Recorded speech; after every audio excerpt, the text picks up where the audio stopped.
조국혁신당의 7호 영입 인재이신 박은정 전 검사 만나 뵙고 또 상세한 말씀 들어보는 시간을 갖도록 하겠습니다. 어서 오십시오. 네, 안녕하세요. 예. 불러주셔서 감사합니다. 아니요, 저는 정말 모시고 싶었습니다. 예전부터. 네, 예. 그런데 감사합니다. 사실은 현직 검사 신분이시기도 하시고 또 여러 가지 이슈가 많아서 네. 인터뷰가 쉽지는 않다 이렇게 말씀 네. 주셔서 저희가 기다리다 네, 한참 됐어요. 정 예. 기자님 연락 주신 지. 네. 네, 굉장히. 근데 제가 이렇게 실물로 뵙기는 처음인데. 네, 저도 처음 뵙습니다. 네, 검사님이신데 굉장히 여리여리하시고. 네. 그래서 이 피의자들을, 사나운 피의자들을 다 어떻게 겪으셨을까라는 생각이 좀 들기도 합니다. 농담이었습니다. 네.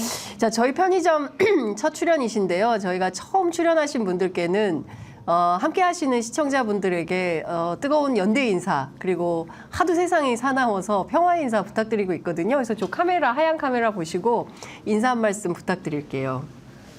안녕하세요. 조국혁신당의 인재 영입 7호 박은정 전 검사입니다.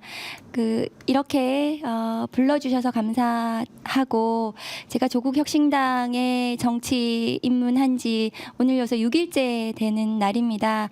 아직 많이 좀 정신이 없고 좀 그런데요. 앞으로 조국혁신당이 가진 그 검찰 독재 정권 조기 종식이라는 목표를 위해서 열심히 뛰고 발로 뛰고 또 많은 국민들의 의견도 듣고 그렇게 하는 사람이 되도록 하겠습니다. 감사합니다. 네.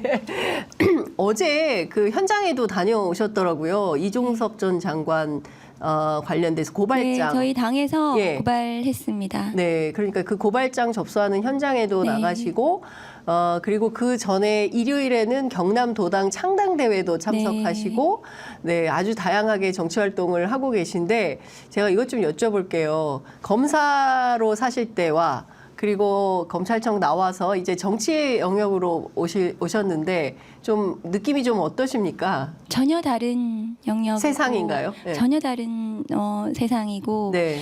그래서 아직은 이제 검사 이게 분위기가 그대로 네. 가지고 있어가지고 네. 많이 좀 어색하고 예. 그런데 또 많은 분들이 도와주시고 또 대표께서 예. 잘 이끌어 주셔가지고 네. 지금 적응하고 있는 중입니다. 네, 제가 듣기로는 굉장히 열정적으로 참여하시고 싶어 하신다라는 후문을 제가 들었습니다. 어떤 영역이 되었든 적극적으로 역할을 하겠다 이렇게 활동에 나서고 계시다라는 후문을 들었는데 사실 맞죠? 제가 이제 검찰개혁 관련해서 네. 가지고 있는 많은 생각들, 과제를 우리 조국혁신당에서 좀 잘 수행할 수 있겠다 이런 결심이 들어가지고 네. 정치에 입문하게 되었고 또 그것이 제 1강령이기 때문에 네. 저에게 또 많은 또 지원을 해주시고 하거든요. 네. 그래서 뭐 열심히 예. 열정적으로 하려고 합니다. 예. 그런데 그 민주당에서도 검사님 함께 정치합시다라는 제안을 했을 것 같은데요. 근데 이제 그런 여러 가지 과정들을 네. 말씀드리기는 조금 제가 그래서 근데 네. 조 대표께서 저한테 제가 해임 이제 통보를 받고 네. 통지를 받고 있을 때 네. 굉장히 적극적으로 말씀해 주셨고 해임 소송을 해야겠다 이렇게 마음 먹고 있었는데 네. 해임 소송만 하고 있기에는 너무 무도하고 네. 지금의 시절이 그리고 그 해임 소송에는 또 그렇게 많은 시간과 노력이 필요하지 않고 물론 열심히 해야 되겠지만 다른 일도 좀 같이 좀 하는 게 어떻겠냐 이런 말씀하셔서 네. 그 말씀에 좀 제가 움직여졌어요 마음이. 그래서 조국혁신당을 선택하게 됐습니다. 네, 그렇군요. 사실 제가 이제 검찰 주변 취재해보면 박은정 검사님에 대해서 존경하는 후배들이 굉장히 많이 있더라고요. 그러니까 다른 사람은 몰라도 박은정 선배 같은 분이 검찰에 계시면서 역할을 계속 해주는 게 검찰에 굉장히 중요한 검찰의 이미지도 그렇고 검찰이 살아있음을 보여주는 징표 같은 분인데 이런 분이 해임돼서 너무 안타깝다 이런 얘기 하시는 후배들도 많이 있더라고요. 저는 해임 예상을 했고 제가 윤석열 전 검찰총장 감찰했기 때문에 네. 보복 징계가 있을 거고 네. 아마 중징계가 있을 것이다 이렇게 예상을 했습니다. 그래서 당연히 이제 예상을 하고 소송해서 돌아가야 되겠다 이렇게 생각을 했었거든요. 네. 돌아가서 어쨌든 제가 검사 생활하는 동안에 제가 SNS에도 올렸지만은 행복했고 보람 있었다 생각을 지금도 하고 있거든요. 그래서 검찰이 좀 정상화되고 지금처럼 용산 대통령실의 위성정당이라는 비판을 받을 정도로 네. 지금 굉장히 국민적 비난 속에 있기 때문에 다시 좀 정상화되고 제대로 잘 됐으면 좋겠다 그런 마음은 있습니다. 네. 그러니까 검찰 내부에도 말씀 주신 대로 용산 대통령실의 위성정당처럼 검찰이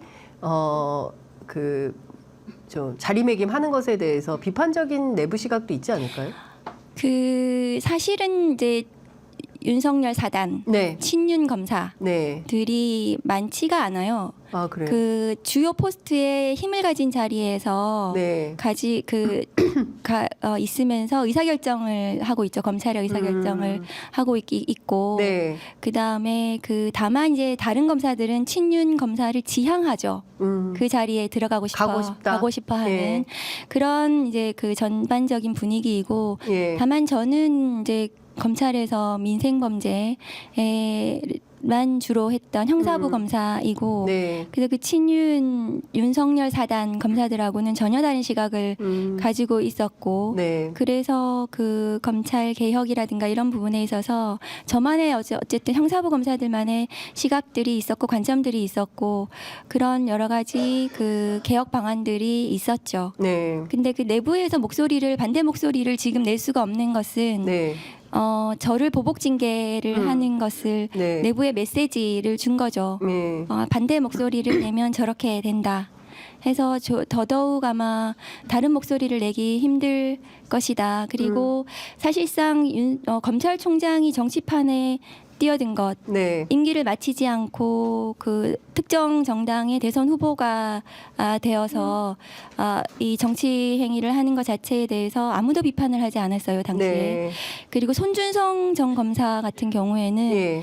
고발사주 총선 개입 의혹 사건으로 네. 1심에서 실형 선고를 받았는데도 네. 그것에 대해서 징계는 무혐의하고 검사장으로 또 승진을 시키고 네. 이런 부분에 대해서 아무도 내부에서 비판을 하지 않습니다. 그런 걸 보면 검찰은 이미 자정 능력을 상실한 최소한의 염치도 좀 없는 조직으로 네. 전락한 것이 아닌가 저는 그렇게 보고 있습니다. 검찰 떠날 때 미련은 없으셨습니까? 예상을 했기 때문에 그리고 사실은 저는 이 정부가 들어서고 나서는 사직을 2번 했고 개인의 삶으로 좀 돌아가고 싶다. 그동안 공적인 업무를 수행하면서 굉장히 이제 좀 무게감이 컸기 때문에 개인의 삶으로 돌아가고 싶다는 것이 제 희망사항이었기 때문에 마음을 많이 정리를 했습니다. 윤석열 총장 감찰했다는 이유로 수사받고 해임. 근데 해임되면 변호사로도 활동을 3년간 못하게 된다면서요? 네, 그런 제한이 있다고 들었어요. 네. 예. 그런데 보니까 견책, 감봉, 정직, 면직, 해임 굉장히 단계가 네. 5단계로까지 나눠져 있는데 왜 이렇게까지 해임을 처분했을까요? 찍혔을까요? 네, 찍혔다고 봐야죠. 네. 찍혀서 보복성 수사 징계인데 네. 검사로서 이제 줄 수 있는 가장 최고의 이제 수위의 징계였던 거죠. 근데 제 해임 사유는 한동훈 전 검사장 감찰을 위해서 수집한 수사 자료를 윤석열 전 검찰총장 감찰에 사용했고 네. 그 감찰위원회에 이걸 공개를 하고 네. 그다음에 판사 사찰 문건 전달 행위에 대해서 죄가 되지 않는다는 파견 검사의 검토 보고서를 좀 삭제를 하도록 수정을 하도록 지시했다 이런 네. 내용이거든요. 근데 네. 이 내용은 수사기관에서 이미 혐의 없음이 명백하다는 이유로 각하 처분도 받고 네. 윤석열 전 검찰총장 징계 1심 판결에서 그 부분은 문제가 없다라는 또 판단도 이미 받았던 사안인데 대상자 네. 제가 감찰했던 윤석열 전 검찰총장이 대통령이 되고 나서 그 재수사 명령이 내려지고 네. 그리고 나서 저희 친정집 압수수색하고 휴대폰 압수수색하고 네. 그러면서 무자비하게 예. 수사가 진행이 되었던 사안입니다. 네. 그러니까 사실 뭐 앞에 이제 한동훈 비대위원장에 대해서 이른바 이제 한동훈 특검법을 하겠다고 조국 대표께서 이제 발표를 했는데요. 그 휴대폰 비밀번호 공개 문제가 굉장히 중요한 화두가 됐습니다. 저 한동훈 위원장 같은 경우에는 결국 본인의 이제 고발 사주 의혹과 관련해서 휴대폰 비밀번호를 공개하지 않았는데 네. 박은정 검사님은 공개를 다 하셨습니까? 네, 저는 다 공개했고 예. 그 성실하게 수사에 협조했죠. 저는 2차례에 걸쳐서 조사받고 네. 자정 너머까지 네. 조사를 받았고 또 네. 저는 뭐 출국 금지도 당했고 예. 그 지금 출금 상태세요? 지금은 이제 네, 해제가 된 걸로 알고 있는데요. 예. 출국 금지되고 뭐 수차례 소환 조사 받고 예. 압수수색 뭐 여러 가지 그 수사에 굉장히 전 협조를 했죠. 네. 저도 했는데 그 반면에 그 친윤 검사들은 네. 뭐 손준성 전 검사라든가 예. 그 라임 술접대 네. 검사라든가 뭐 한동훈 비대위원장 같은 경우에는 휴대폰 비번에 성실하게 협조하지 않았던 것으로 알고 있습니다. 대체로 많은 국민들은 검찰이 어떤 수사를 할 때 예컨대 당신 휴대폰 비밀번호 빨리 여세요라고 하면 그 자리에서 버틴다 한다 하더라도 검찰이 워낙 두렵기 때문에 그냥 그 자리에서 열게 되기 마련인데 이 검사 출신들이 오히려 수사에 협조하지 않는 것에 대해서는 어떻게 생각하십니까? 저는 이제 검사 그 수사를 받는 입장보다도 공직자잖아요. 네. 공직자고 그리고 당연히 그거는 뭐 협조를 해야 되는 거죠. 그게 그 공직자의 의무이고. 네. 그리고 그게 자기가 뭐 잘못된 게 없으면 나올 게 없잖아요. 네. 제가 감찰이 적법했다고 1심에서도 판단을 받았고 네. 2심 항소심에서도 징계 절차가 일부 문제가 있어서 징계 취소가 되긴 했지만 감찰은 모두 적법했다는 판단을 수십 페이지에 걸쳐서 판결을 받았거든요. 네. 법원으로부터. 예.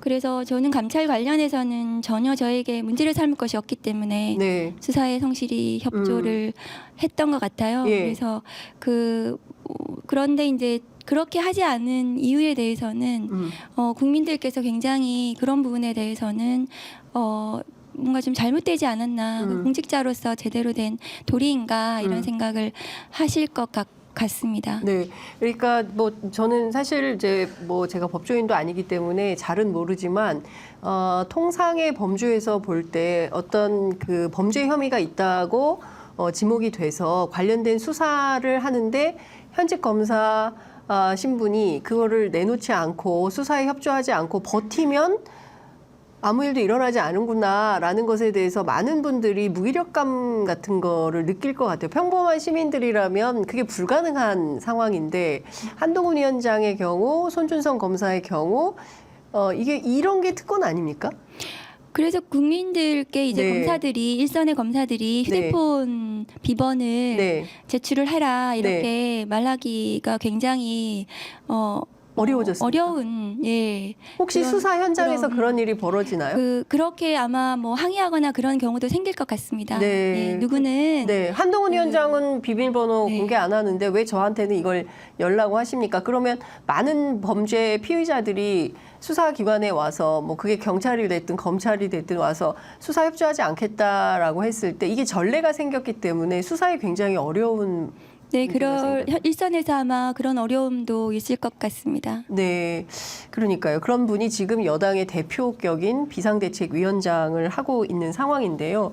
이분의 따님도 사실은 학력과 관련해서 상당히 큰 문제 제기를 받고 있고 그런데 무려 11개 혐의에 대해서 모두 다 무혐의 처분을 받았거든요. 그러니까 이것도 좀 공정한가에 대한 국민적 의혹이 있는 게 사실인 것 같습니다. 그 네. 점은 어떻게 보세요? 그 사건 수사가 정말 굉장히 제대로 진행이 됐는가 하는 것에 대해서 네. 국민적 의문이 있으신 것 같아요. 네. 압수수색이라든가 아니면 당사자 조사라든가 네. 뭐 이런 것들이 제대로 이루어지지 않았다는 의구심이 네. 있거든요. 예. 그리고 그 국민적 의혹들이 상당히 상세하게 저 나왔고 네. 그렇다면은 경찰에서 네. 그 부분에 대해서 제대로 들여다봐야 되는 거죠. 네. 그게 수사기관으로서는 당연한 일이었을 텐데 아마 왜 그렇게 했는지는 잘 모르겠습니다. 네, 그러니까요. 그러니까 사실 많은 국민들이 이제 의혹이 생기는 지점들이 있습니다. 그런데 김학의 사건만 하더라도 이것도 일종의 이 표현이 적합한지는 모르겠습니다만 역공, 그러니까 제대로 된 그 수사를 하기 위해서는 김학의라는 사람을 출입국 절차에서 출금 조치를 하고. 그리고 나서 이분에 대한 수사나 조사가 필요하다고 판단했는데 결국에는 이분을 그냥 내보내려고 하는 과정에서 소란이 생겼는데 이 자체를 문제 삼아서 이게 큰 이슈가 돼버리는 이런 방식의 검찰의 정치행위에 대해서도 많은 분들이 좀 문제를 삼고 있는 것 같거든요. 김학의 출금 사건은 네. 그 사건으로 수사가 진행이 돼 있었던 지금 이제 저희 당에 오신 차규근 본부장님 네. 전 본부장님 같은 걸 비롯해서 예. 그 대부분의 사람들이 무죄가 선고가 됐었거든요. 네, 그러니까요. 그러니까 김학의 출금을 출국을 막으려고 했던 네. 사람들이 오히려 수사받는 그러니까요. 그 중대범죄 혐의자가 출국을 하는 것을 막으려고 했던 사람들이 그러니까 반대로 오히려 네. 수사를 받는 일이 벌어졌던 거죠. 그리고 예. 그 사건은 잘못된 수사였다. 무죄가 났기 때문에 네. 그것이 이제 밝혀졌는 데도 불구하고 예. 그 검찰에서 그렇게 한 이유는 네. 그 지금 벌어지고 있는 많은 상황들을 보시면 그 국민들이 과연 이제 공정하게 수사를 하고 있는가, 어째 상식에 기해서 하고 있는가, 그 윤석열식 법치와 공정이라는 것이 과연 맞는가 그런 의심이 들어요. 네. 그러니까 그 사건도 출국을 금지시키는 게 너무 당연하고 그걸 네. 막은 것이 잘했다고 당시에는 많은 국민들이 지지를 했어요. 네.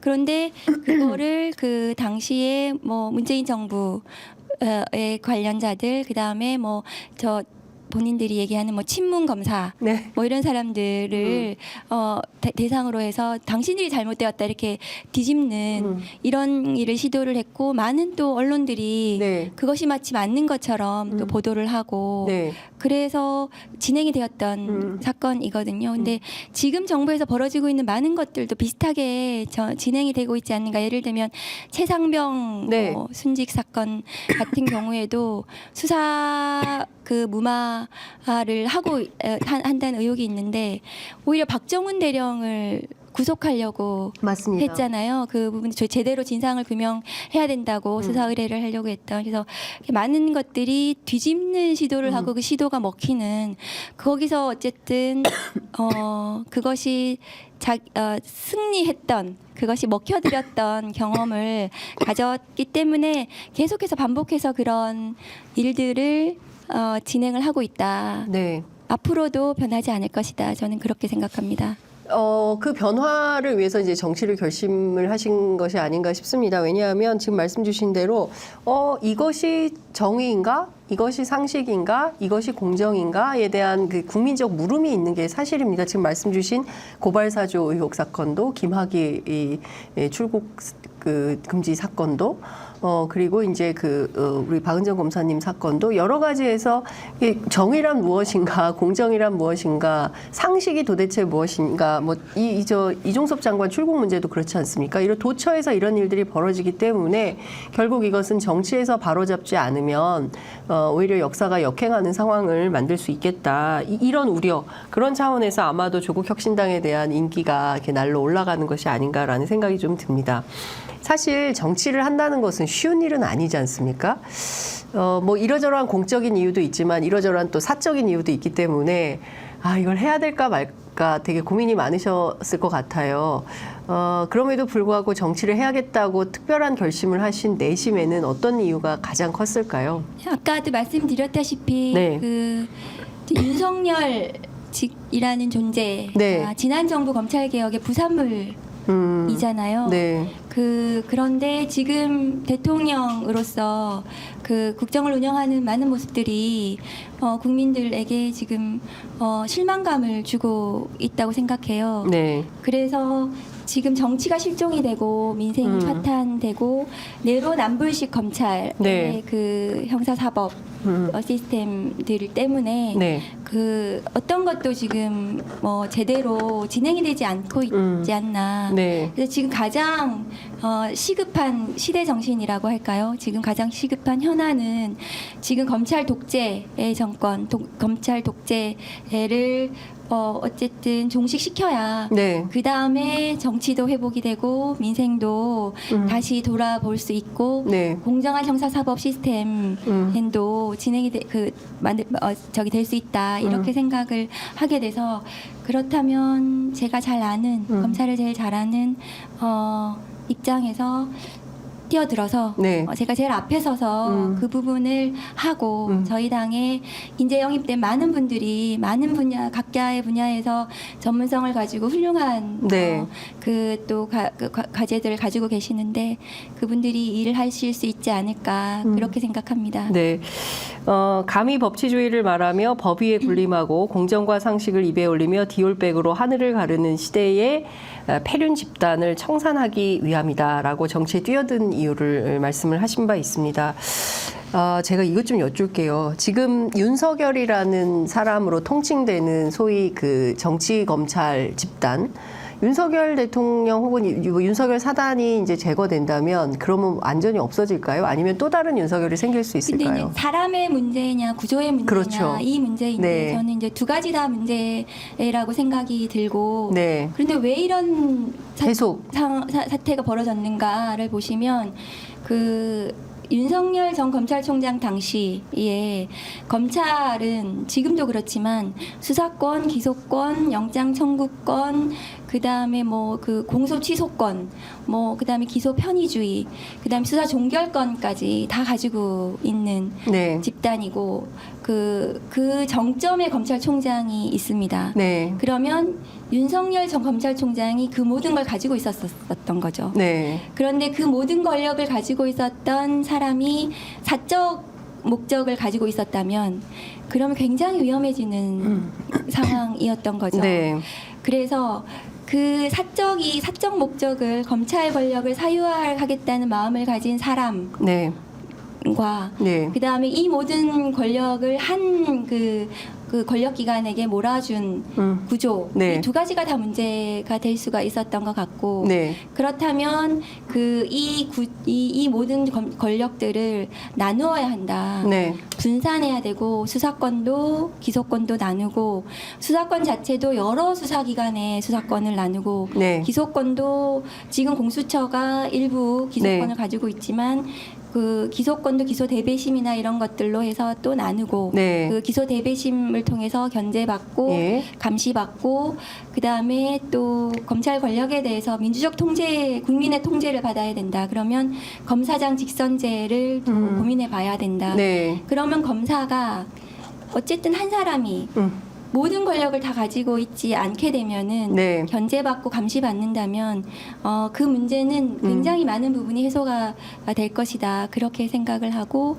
그 일을 할 수 있겠다 제가 네. 그런 생각이 들었기 때문에 조국 혁신당이 그 일을 해야 되고 해낼 수 있다 이렇게 생각을 합니다. 네, 지금 어쨌든 검찰 개혁의 어떤 로드맵 같은 거를 이렇게 쭉 말씀을 해주셨는데 실제로 이것을 문재인 정부에서 추진하려다가 오히려 지금 상황이 되치기 당한 것이고 결국은 전부 그 소위 얘기하는 시행령을 통해서 네. 수사권이 다 회복이 되고 뭐 이런 상황으로 역행하고 있다. 이걸 좀 다시 막아야 된다라는 말씀 좀 주신 걸로 이해를 하겠습니다. 만약에 그 디올백 있지 않습니까? 이게 굉장히 이제 화제가 되고 있는데 이게 뭐 어디에서 수사하고 있다는 소식이 전혀 안 들립니다. 만약에 수사 검사라면 이거 어떻게 하셨을 것 같으세요?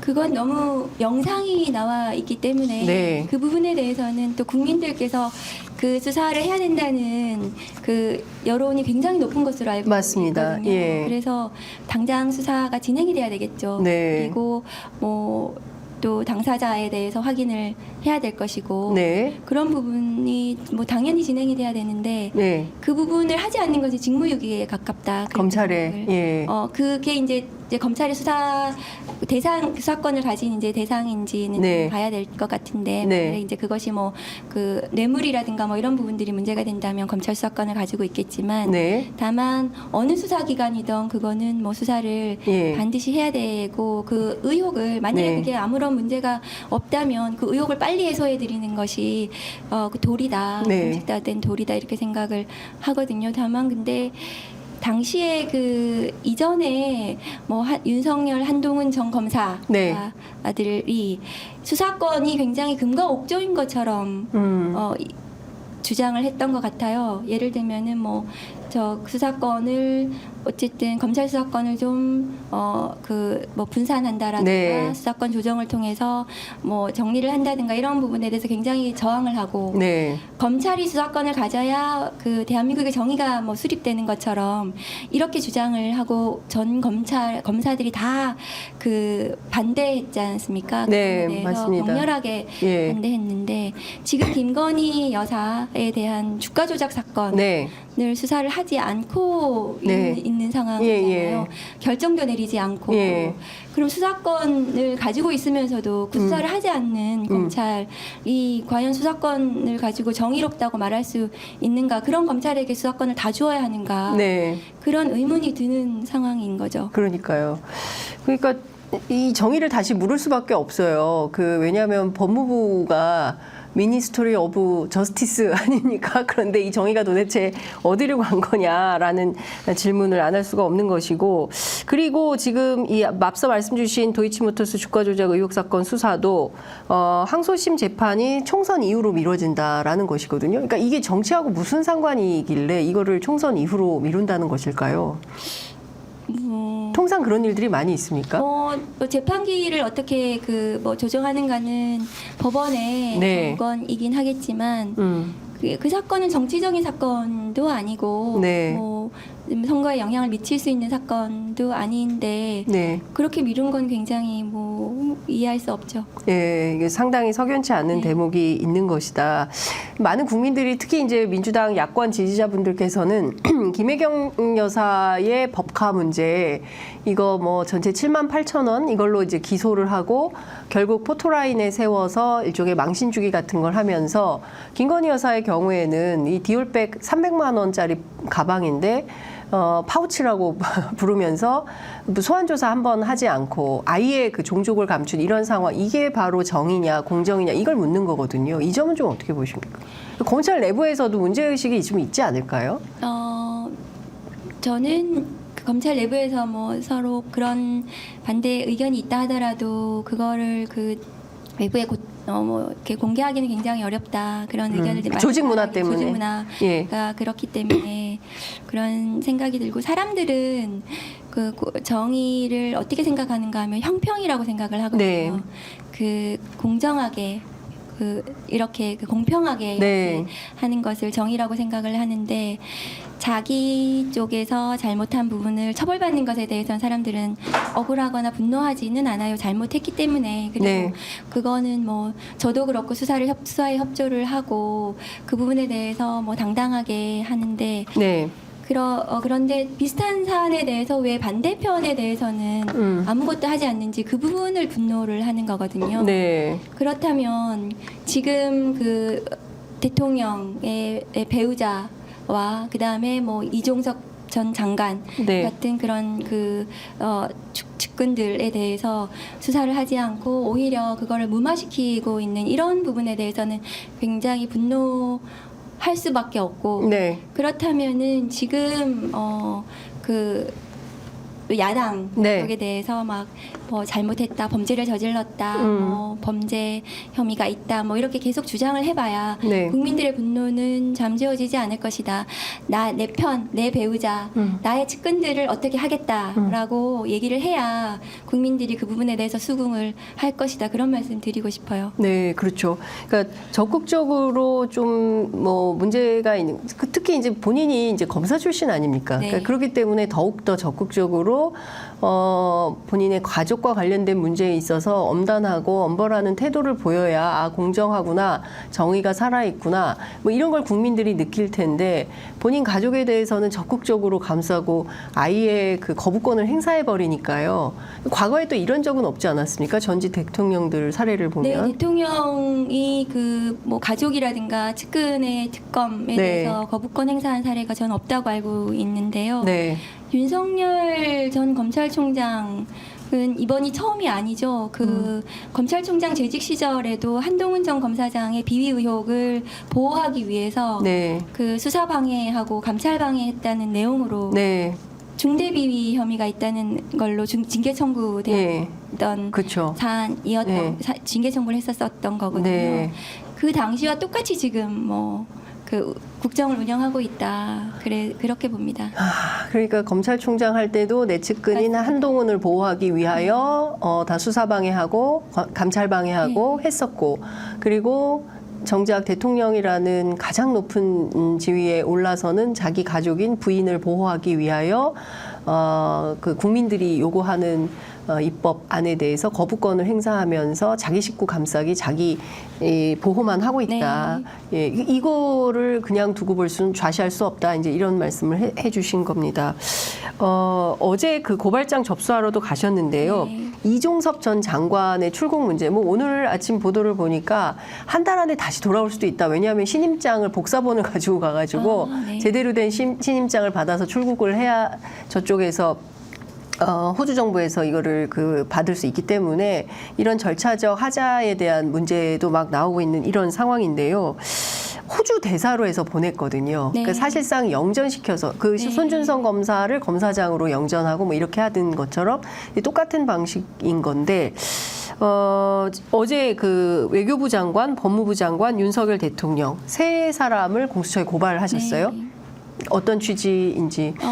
그 저희 범인 도피 범인 혐의가 도피. 있다. 예. 그 이 세 사람이. 네네 예. 그렇습니다. 그래서 법무부는 이제 출금을 해제시켜 주었고 네.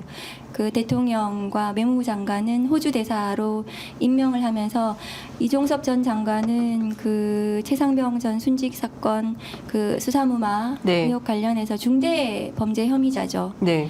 제가 검사 생활하면서 이런 중대범죄 혐의자를 출국을 시키고 네. 오히려 또 좋은 자리로 영전시키고 네. 이런 사례는 본 적이 없습니다.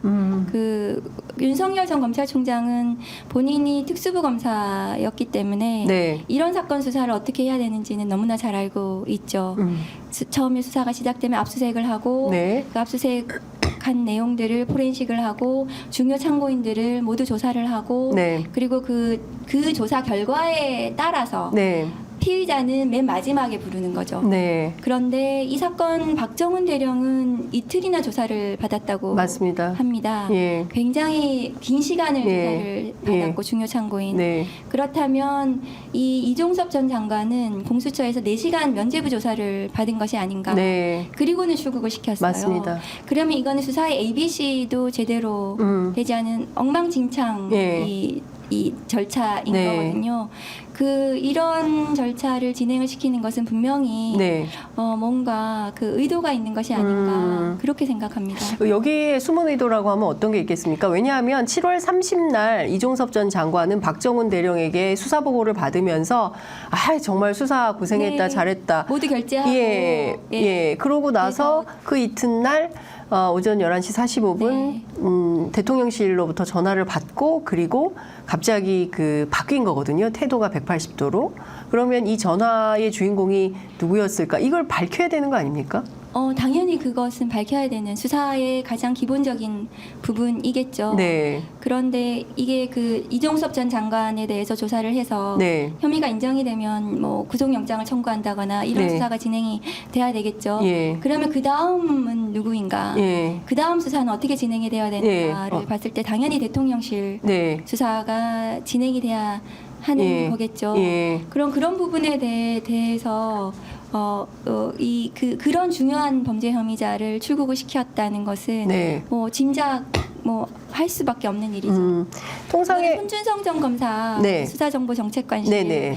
작성한 고발 사주 네. 그 사건 네. 그것에 대해서도 고발장 예. 작성이 1심 법원에서 수사정보정책관실에서 작성을 했다라고 판단을 네, 받았잖아요. 맞습니다. 예. 그러면 그 수사정보정책관실의 모든 업무는 검찰총장의 눈과 귀 네. 직팔이기 때문에 네. 검찰총장의 지시 없이는 이루어질 수가 없거든요. 네. 그러면 그 다음 수사는 어디로 올라가야 되느냐. 예. 그러면은 핵심 예. 범죄 혐의자인 예. 손준성 전 검사에 예. 대해서 예. 왜 승진을 시켰겠는가. 구조가 굉장히 비슷하죠. 네, 그러니까 지금 손준성 검사의 사례를 볼 때 이 최수근 상병 그 수사 외압 사건과 관련해서도 너무 비슷하게 닮아 있다. 네. 그렇기 때문에 이것은 한 사람으로 귀착이 될 수밖에 없는 거네요. 그러면 그분에 대한 수사도 필요한 거 아닙니까? 네, 당연히 필요하다고 저는 생각합니다. 네. 모든 법에는 그 성역이 없기 때문에 예. 당연히 수사해야 된다고 생각합니다. 네. 그리고 굉장히 중대한 그 사건이잖아요. 네. 수해복구 현장에서 예. 청년이 예. 목숨을 잃은 산이고 네. 그 유족들의 절망감을 네. 우리가 생각해 봤을 때 그 네. 사건 수사는 제대로 진행이 돼야 된다. 그래서 반드시 밝혀야 한다. 네. 라고 생각합니다. 예. 지금 보면 전반적으로 이 그 범인들 피죄에 해당이 된다면 지금 보면 외교부 장관, 법무부 장관 뭐 이 사람들에 대해서도 출금을 하고 조사를 시작해야 되는 게 공수처의 역할인데 지금 공수처가 과연 그런 역할을 할 수 있겠는가에 대한 또 문제 제기나 걱정이 좀 있는 것 같은데 어떻게 전망하세요? 네, 공수처는 지난 정부의 검찰개혁의 일환으로 네. 추진되었고 지금 이제 초기 단계이고 그래서 많은 분들이 좀 그 걱정스럽게 바라보는 부분이 있다고 저는 생각을 합니다. 네. 그렇지만 검찰의 기소권을 분리를 해서 어쨌든 네. 다른 국가기관이 그것을 가지게 되었고 네. 손준성 전 검사를 비롯한 고발사주 의혹 사건을 공수처가 네. 수사를 해서 네. 어쨌든 1심 유죄 판결을 받았잖아요. 예. 그런 면을 본다면 그게 만약에 검찰에서 그 수사를 진행을 했다면 예. 그 사건 수사가 제대로 진행이 되지 않았을 거라고 생각하거든요. 예. 그래서 앞으로 공수처에서 어쨌든 좀 그 제대로 정립을 시켜가지고 네. 해야 된다. 그리고 공수처에서 검사들의 비리 의혹을 수사를 할 수가 있거든요. 네. 대상이 이제 판검사들이기 때문에 그렇다면 검찰 입장에서는 지금 벌어지고 있는 그 많은 국민적 의혹 사건들 네. 수사를 제대로 하지 않는다면 네. 내가 공수처의 수사를 받을 수도 있겠구나 이런 생각들을 할 거예요 아마. 그렇다면 그 부분이 그러니까 우리 말고 네. 다른 곳에서 수사를 할 수 있다. 이건 굉장히 큰 거죠. 그런 부분들은. 그렇습니다. 예. 그러니까 사실 중요한 거는 공수처도 조금 뭐 검찰까지는 아니어도 어느 정도의 그 파일을 키워서 좀 수사에 좀 이렇게 적극적으로 수사할 수 있는 인력이 좀 필요한 거 아니냐. 너무 뭐 파출소처럼 이렇게 작은 소규모로 만들어 놓고 형식만 갖춰 놓으니 실제로 그 역량을 발휘할 수 없게 되는 거 아니냐. 이런 비판도 법조 안에는 있는 것 같더라고요. 네, 맞습니다. 예. 처음에는 아마 조금 더 큰 규모의 그 기관을 이렇게 예상을 하고 진행이 되다가 네. 나중에 좀 축소가 된 것으로 알고 있어요. 네. 그건 아마 그 다음 국회나 네. 다음에 이제 검찰개혁 관련해가지고 공수처를 어떻게 우리가 바꿀 건지. 바꾸고 제대로 역할을 할 수 있도록 할 것인지를 이제 고민해봐야 되고 그거는 이제 수사권, 기소권 분리, 수사권을 또 어쨌든 재비치, 분산 재비치와 관련해서 네. 전 큰 틀에서 그거를 아마 논의해봐야 되겠다 생각합니다. 네. 그러니까 사실상 이제 검찰총장 출신인 윤석열 대통령이 본인과 가까운 사람들의 범죄 혐의를 가리고자 모든 이제 역사를 바꾸고자 하는 과정에서 조국혁신당이 어쨌든 이건 아니고 이런 전문성을 가지고 이렇게 바꿔보겠다라고 나선 걸로 저희가 이해가 좀 되고 있습니다. 새로 공수처장으로 오실 분이 윤석열 대통령과 매우 가까운 분인 네. 걸로 전해지고 있습니다. 그분이 와서 실제로 공수처의 이 최상병 사건과 관련된 수사팀이 제대로 좀 수사를 할 수 있겠느냐, 오히려 또 방해해서 수사방해 사건, 그래서 제2의 박정훈이 또 나올 가능성, 이와 관련해서 그 김정민 변호사가 상당히 우려를 하고 있거든요. 이 점에 대해서는 조국혁신당이 뭐 어떤 역할을 할 수 있을까요? 공수처가 그 부분 제대로 수사를 할 수 있도록 예. 정치권에서도 계속 관심을 가져야 된다고 생각을 하고 네. 그러나 뭐 윤석열 대통령 측근을 예. 또 공수처장으로 임명을 한다면 네. 지금의 검찰과 똑같은. 무엇이 다르겠는가 뭐 예. 그런 우려는 있습니다. 예.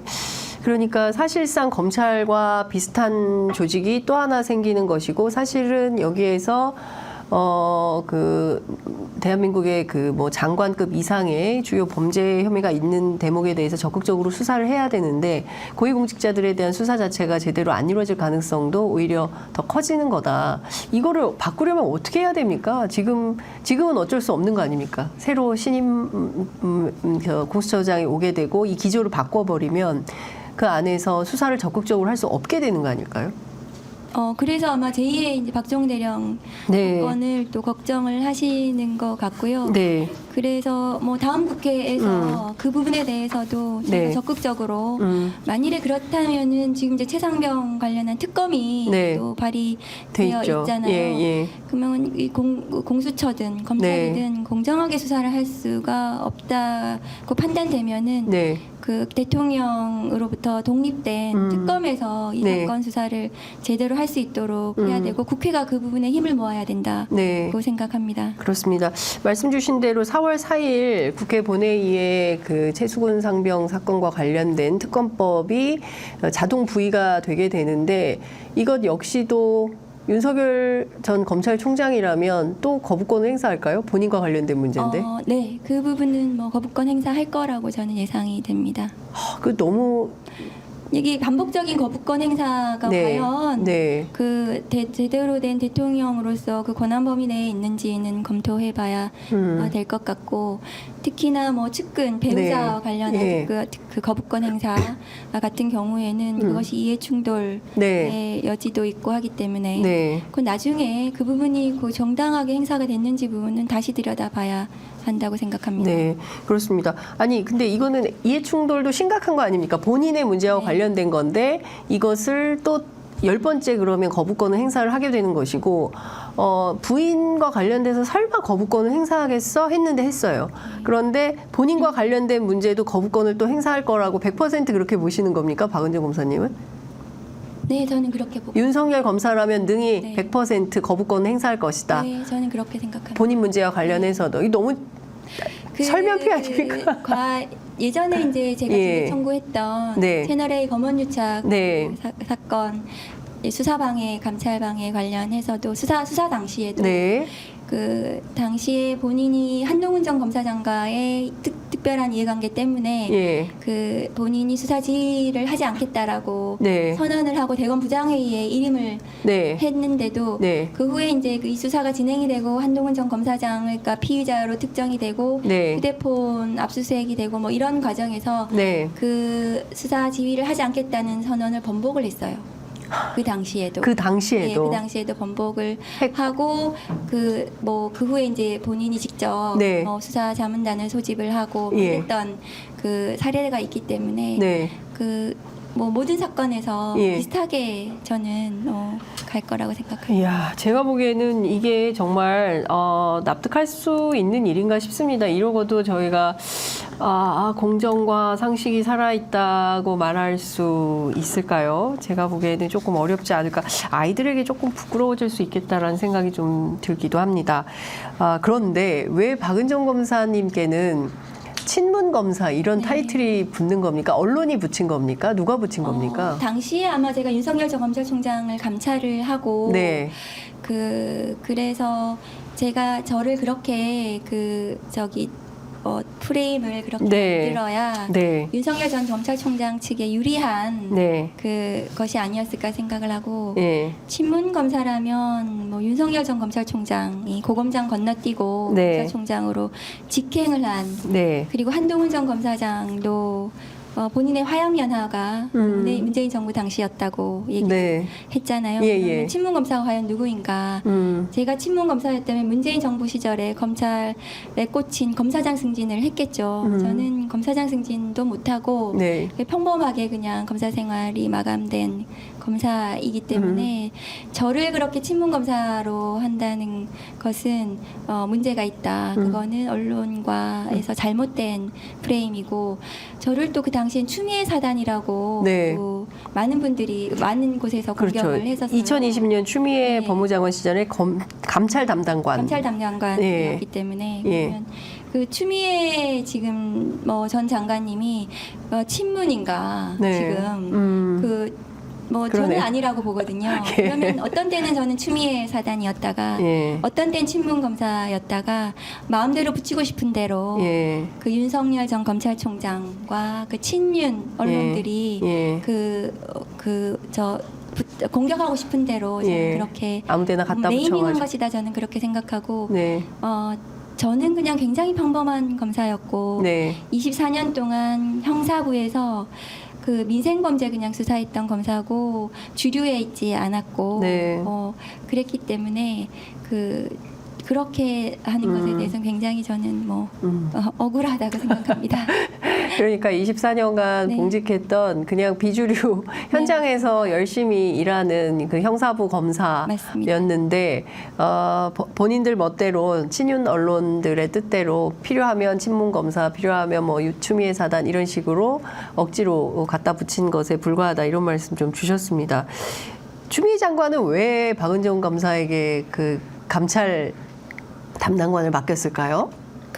제가 이제 형사부 검사이고 주류에 있지 않았기 때문에 제가 이제 그 인사 과정은 잘 모르겠지만 네. 다른 시각으로 예. 검찰의 어쨌든 구조적인 비위들을 좀 여기서 바라볼 수 있지 주류는 않을까. 그 윤석열 사단을 말씀하시는 거죠?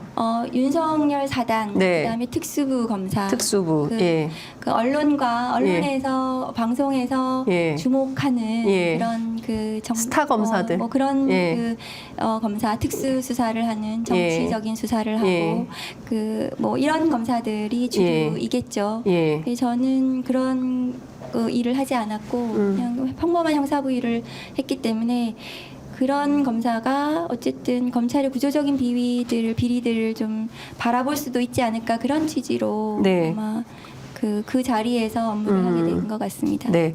제가 이것 좀 여쭤보겠습니다. 앞서 이제 손준성 검사 말씀 많이 해주셨는데요. 이 고발 사주 의혹에 대해서도 많은 궁금증을 갖고 있고요. 앞서 이제 쭉 설명을 했지만 실제로 누가 지시해서 손준성 검사는 이 고발장을 넘겼을까요? 아까도 말씀드렸다시피 그 수사정보정책관실은 네. 검찰총장의 지시 없이는 움직이지 않는 조직이다. 조직이죠. 그러면 윤석열 당시 검찰총장이다. 그렇게 제가 단정적으로 말씀드릴 수는 없지만 그 정도로 추정이 가능한 거 아니냐. 수사가 진행이 돼야 된다. 수사를 해야 된다. 어떤 지시를 받고 네.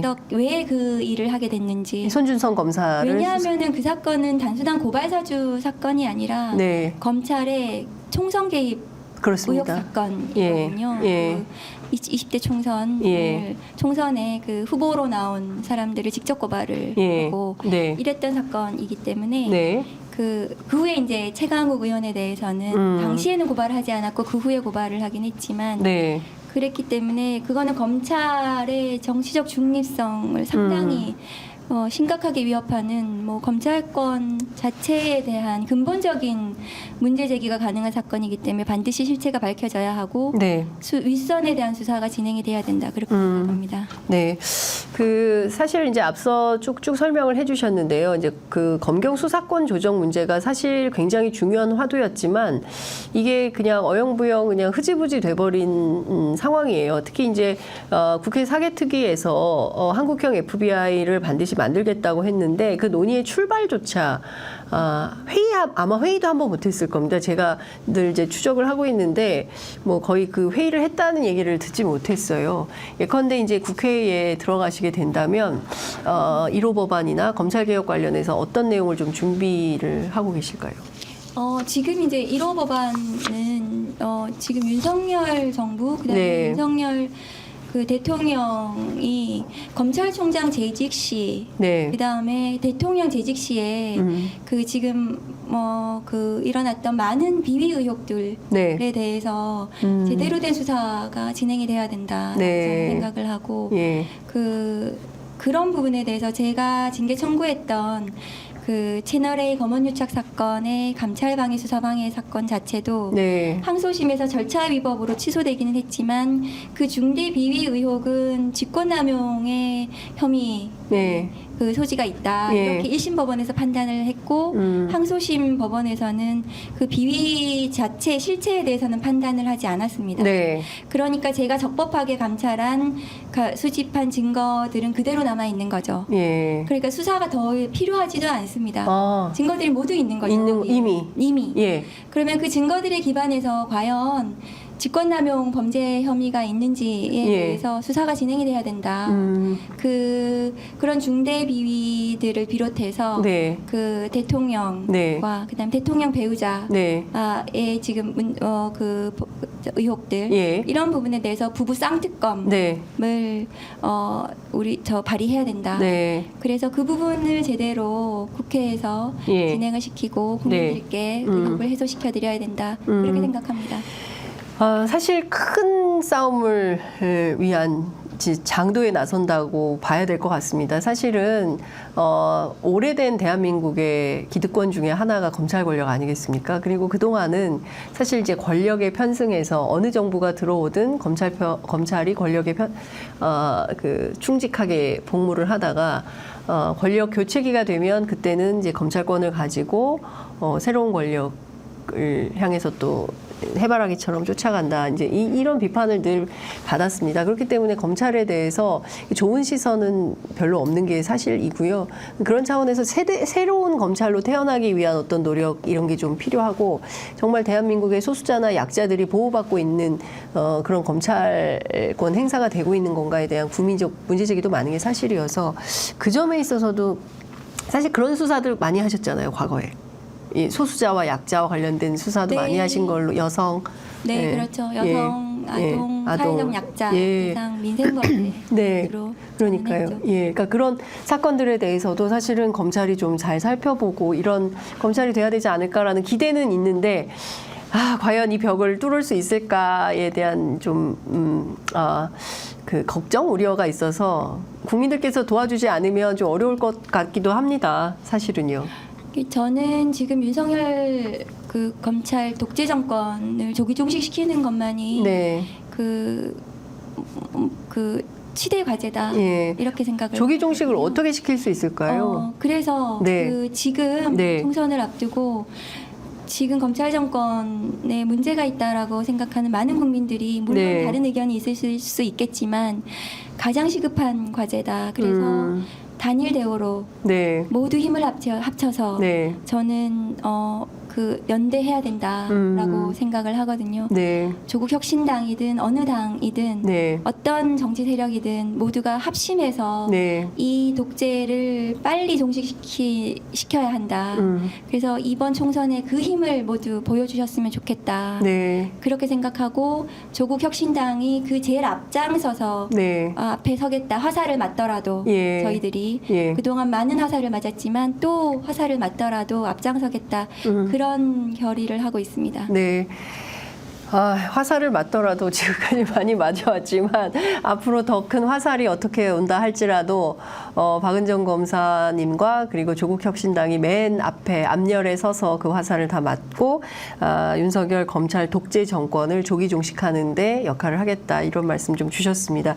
이제 시간이 다 돼서 마무리를 해야 되는데요. 조국 대표가 특별히 당부하신 내용 있으세요?